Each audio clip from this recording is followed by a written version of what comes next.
পিলা রোগ থেকে মুক্তির তদবির এবং আমলে ইনশাল্লাহ কথা বলবো। এই পিলা রোগটি কি?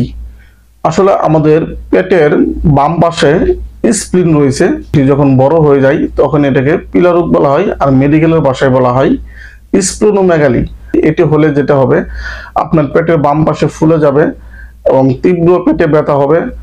আর এইটা হলে যেটা হয়, এই রক্ত আমাদের শরীরে যে লোহিত রক্তকণিকা রয়েছে, এই লোহিত রক্তকণিকা শরীর থেকে অপসারিত হয়ে যায়, বের হয়ে যায়, যার ফলে রক্ত স্বল্পতা দেখা যায়। আর এই স্প্লিন অর্থাৎ পিলা এর কাজ হচ্ছে শরীরে রক্ত সঞ্চয় করে রাখা, লোহিত রক্তকণিকা উৎপাদন করা, অ্যান্টিবডি তৈরি করা এবং রক্ত সঞ্চয় করা। যদি কোনো কারণে আমাদের শরীরে কেটে যায়, যে যখন রক্ত বের হয় তখন এই প্লিহা যে রক্ত সঞ্চয় করে রাখে, তখন সে যে রক্তের যে ঘাটতি পড়ে সেটা ছেড়ে দিয়ে রক্তের ভারসাম্য রক্ষা করার চেষ্টা করে।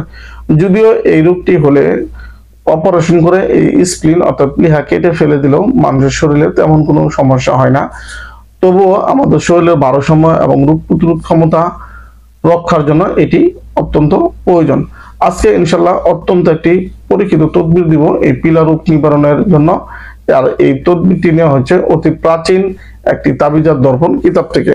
আপনারা মোবাইলের স্ক্রিনে দেখতে পাচ্ছেন, পিলা রোগ গ্রস্ত ব্যক্তির জন্য নিম্নলিখিত তাবিজটি লিখিয়া পানিতে গুলিয়া উক্ত পানি দ্বারা রোগী মুখ ধুত করিবে এবং কিছু পানি পান করিবে। সাবধান, উক্ত পানি এমন জায়গায় ফেলিবে যাহাতে কাহারও পায়ের নিচে না পড়ে। ইনশাল্লাহ তাআলা অতি সত্বর পিলা রোগ হইতে আরোগ্য লাভ করিবে। অর্থাৎ মোবাইল স্ক্রিনে আপনারা যে নকশাটি দেখতে পেলেন, এই নকশাটি করিয়া তাহা দ্বারা দ্রুত করে রোগী মুখ দ্রুত করবে পানি দ্বারা এবং কিছু পরিমাণ পানি পান করবে।